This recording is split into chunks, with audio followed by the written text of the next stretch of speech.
Hello friends, welcome back to my channel. As you can see by today's title, we are having the very first edition of the Glamslam Awards. So you might be asking, what is Glamslam Awards? Well, I'm going to tell you. So my whole theme niche is wrestling and makeup. So I decided to take glam, makeup, down, SmackDown wrestling, and bring you the WWE 2024 Glamslam Awards. So basically, I have 10 categories and I picked a winner for each category.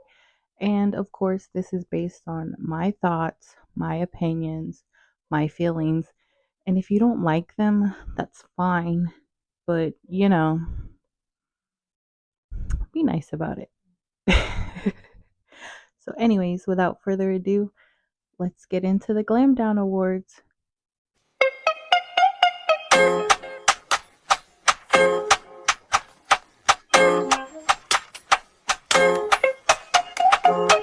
All right, so I have my little list of awards and categories and winners and all that right here. And I have my little assistant to assist me with awarding these awards. He's gonna hold the mic for me. Anyway, so without further ado, let's get started. So the first award is gonna be for the Female Superstar of the Year. And as much as it pains me to give this award to this person, it just, let me just rip off the band-aid. So for the 2024 WWE Female Superstar of the Year, I'm going to give it to Mid Morgan. Yes, I know, Liv Morgan. But I mean, if we go back and we think about 2024, she returned at the Royal Rumble. She started her Liv Morgan Revenge tour. She got revenge on Rhea. She took out Rhea multiple times. She's been world champion for, I want to say, at least 6 months or so. Not sure exactly. All the stories have been around her and the Judgment Day. And yeah, I'm sad to admit it, but it was the year of Liv. I mean, everything in me wanted to give it to Rhea Ripley, but unfortunately, Rhea was out a lot of the year because of Liv. But, whatever. High five, Liv. So the next category is Male Superstar of the Year. And I bet you guys can guess who I'm going to have as the Male Superstar of the Year. I'll give you a minute to guess. Let me just give you guys a hint.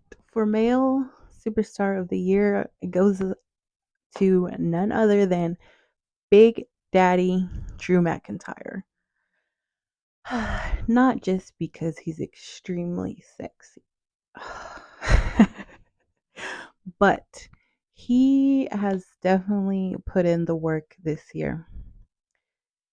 From the Royal Rumble, where he injured Punk, his feud with Punk, his match with Seth, his feud with Seth, and now his feud with the Bloodline.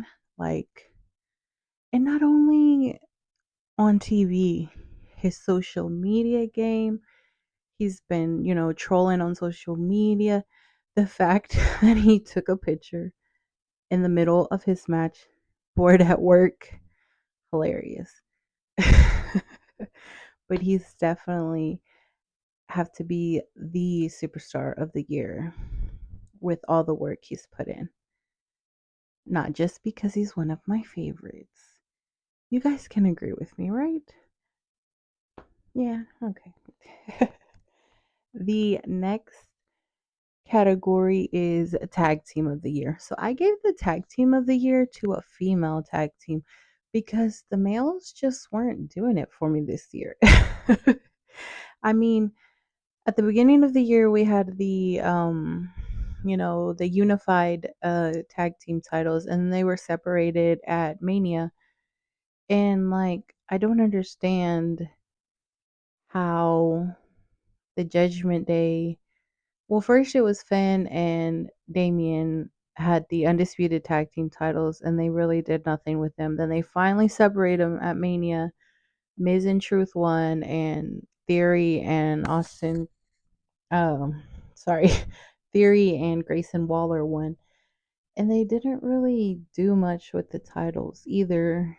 And then they gave them back to the Judgment Day. Finn and what's his name? Funko Pop Head, and they did nothing. They defended them maybe twice. And then on SmackDown, they've switched hands more often on SmackDown. But I'm just like, the male tag teams, like tag team wrestling is just not it right now in WWE. And for that reason, I'm going to give it to your girls and mine, Bianca Belair and Jade Cargill, with honorary mention to Naomi because she is now the tag team champion. Those girls have defended the title on, like, I want to say at least 3 or 4 PLEs this year. Like, that's unheard of, you know? I want to say, I'm not 100% sure, but I want to say that the the women's tag team championships have been defended on more PLEs than the men's tag team titles. Not 100% sure, but that sounds right. And our girls are just beautiful, they're athletic, they're powerful, they're great role models for little girls. This was definitely their year. And I'm really sad to know that they're going to be breaking up one day. Oh, my heart's not ready for this. Anyways, next we have faction of the year. And I feel like if you've ever seen any of my content, anything, you already know who the faction of the year is, in my opinion. I'll give you a hint.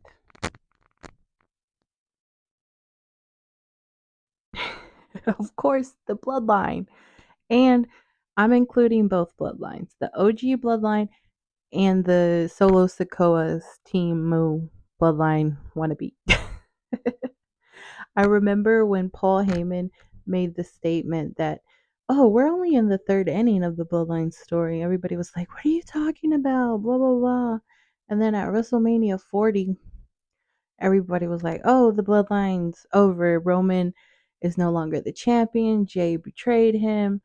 You know, we thought it was over, but no. Here comes Solo Sikoa, makes his own bloodline, which causes bloodline civil war. And, you know, honestly, faction of the year for the last 4 years has been the bloodline. So,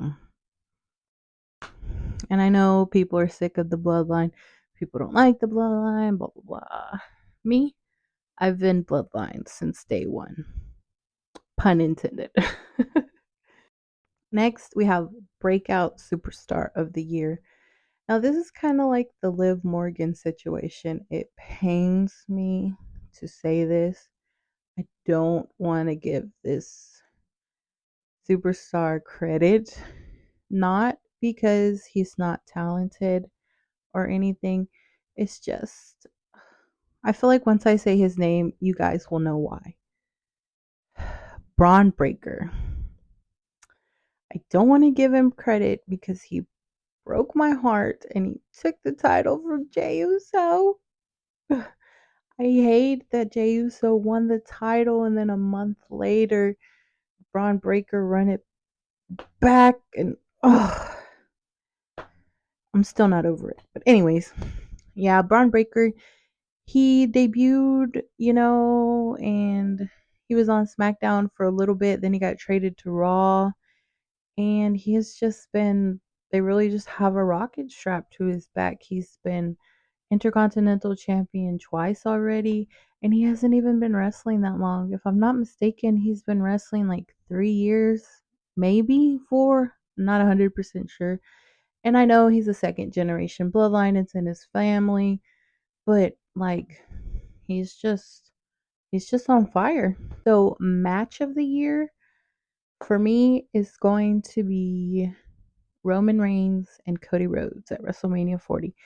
Even though the ending was not how I wanted, I just feel like it was a really good match. I mean, you had that nostalgia of John Cena and then The Undertaker and all the like little stories in the middle of the match. The Bloodline, Cody Rhodes replay from last year. You know, Cody was so close, but unfortunately, he didn't win in WrestleMania 39. But he finally finished his story, and it was just a really good match. So, return of the year. I also know that you guys can probably guess who my return of the year is. You know what? I feel like most of y'all are going to say it was The Rock's return, but it's not. So, if you were guessing The Rock, no. But, anyways, return of the year for me is going to be Roman Reigns returns at SummerSlam. When I tell you I screamed and cried and just because he had been gone for like what 5 or 6 months, and we're just like, is he gonna come back? Solo's running wild, Solo's talking all this crap, Solo's talking crap about you. Like, what is he gonna do?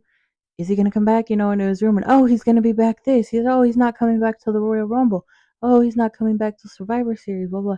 And then when that music hits, it's his new music, so you're kind of like, you see the blue and you're like, who is that? And then they showed the Titantron and you see head of the table and you're just like, ah.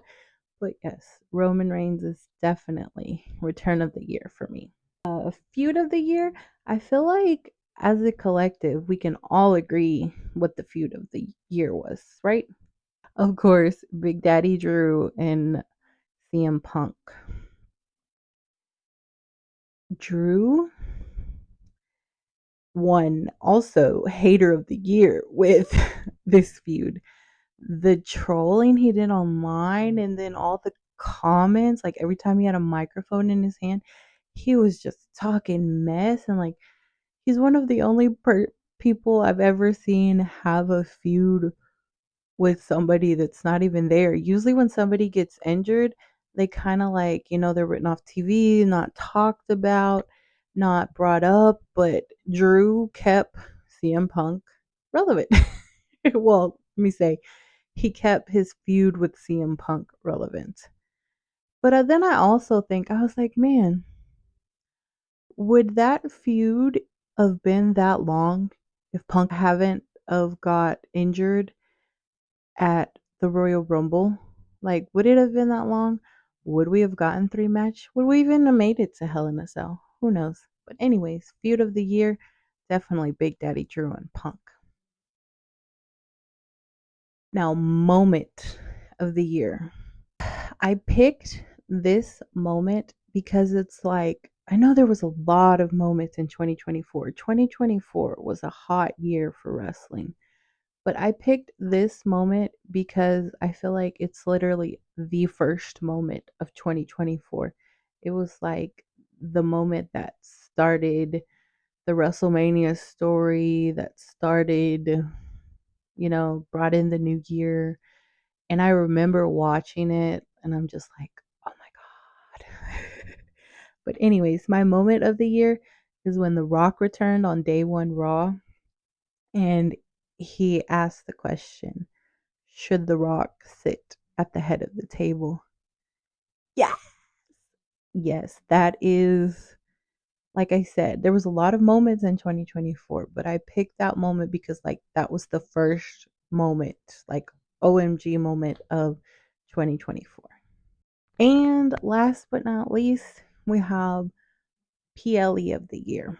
So I feel like it's obvious it's going to be WrestleMania 40 because, it's WrestleMania. It's the biggest WrestleMania of the year. It's the biggest show in general of the year. It's like the Super Bowl. It's compared to the Super Bowl often. So I feel like that's like a no-brainer. But I did want to do honorable mention to Backlash in France because of the crowd. I feel like that crowd was so loud and so like electric. Like you could literally see the ropes shaking, the way that the ring just like vibrated from all the reaction to Jay Uso's entrance. And how can we forget the love and the reaction that AJ Styles got? Like, I still want to know what they were chanting. I never Googled it or anything, but they were chanting for him. And he was supposed to be a heel. And they were supposed to be cheering for Cody, the babyface. But no, the crowd from Backlash in France definitely deserves an honorable mention for PLE of the year. But yeah, that is all my awards for the year. What did you guys think? Do you guys agree with me? Do you disagree? What are some of your favorites from 2024? What are you excited for 2025? Let me know down below. Make sure to like, comment, share, and subscribe to my channel for more wrestling and makeup content. Bye!